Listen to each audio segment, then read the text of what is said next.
Interview est le premier programme diffusé en langue française. Ce soir, nous allons mener une interview avec Monsieur Aidel Maximos, directeur des cours et du centre d'examen à l'Institut français d'Alexandrie. Bonsoir, Monsieur Aidel. Bonsoir. Autrefois, l'Institut était considéré comme une petite école enseignant les mêmes méthodes scolaires. Quel est votre commentaire? En fait, à cause de la forte demande des parents, l'Institut a été un moyen, si vous voulez, je ne veux pas dire une école, mais de soutien scolaire, qui a essayé de reprendre le travail fait à l'école pour aider les enfants.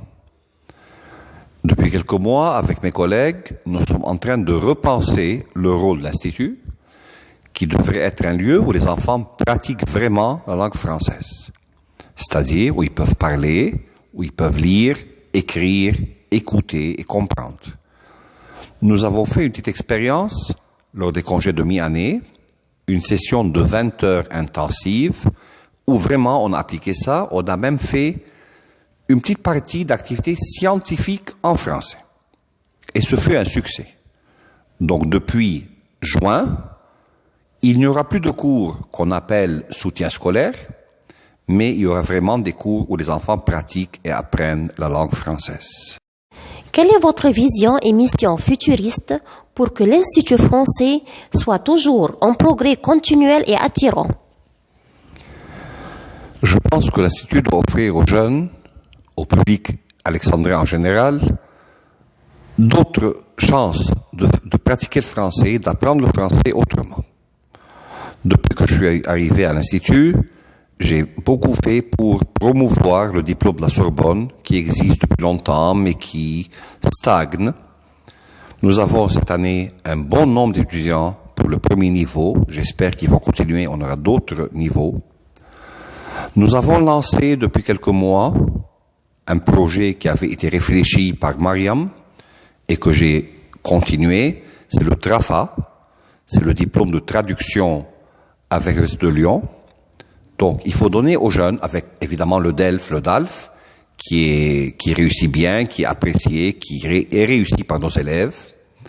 Donc, nous voulons donner aux jeunes d'autres chances de travail. Nous sommes en train aussi de réfléchir à faire des activités en français, c'est-à-dire le service des cours. Pour le mois de la francophonie, donc en mars, nous avons lancé 2 activités pour les écoles.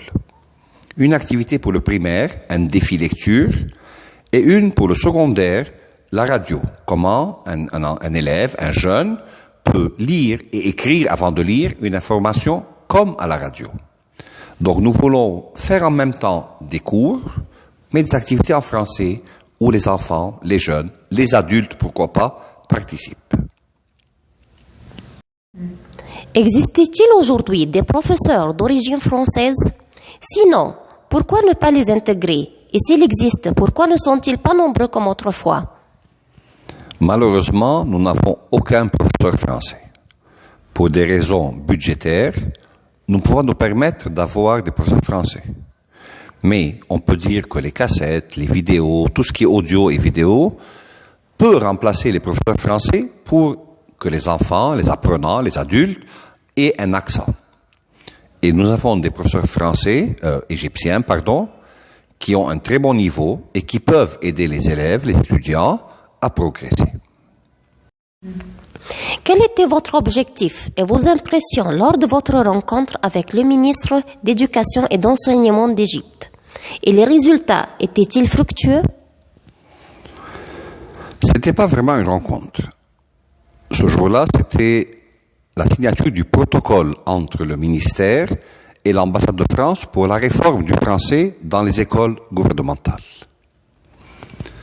Pour moi, contrairement à beaucoup d'opinions, le ministre actuel, c'est quelqu'un qui est sérieux, qui sait ce qu'il veut et qui veut vraiment faire une réforme. Sûrement, il y a des problèmes, des obstacles, mais nous, école francophone, nous, francophones, nous sommes gênés des rumeurs qui courent qu'il veut supprimer le français dans les écoles. Ce n'est pas vrai.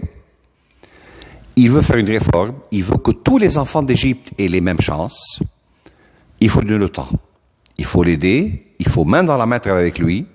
et je pense qu'il y arrivera.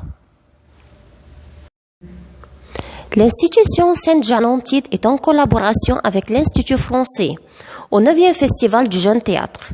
Pouvez-vous nous éclaircir l'idée de cette activité artistique francophone et quelles sont les autres écoles participantes?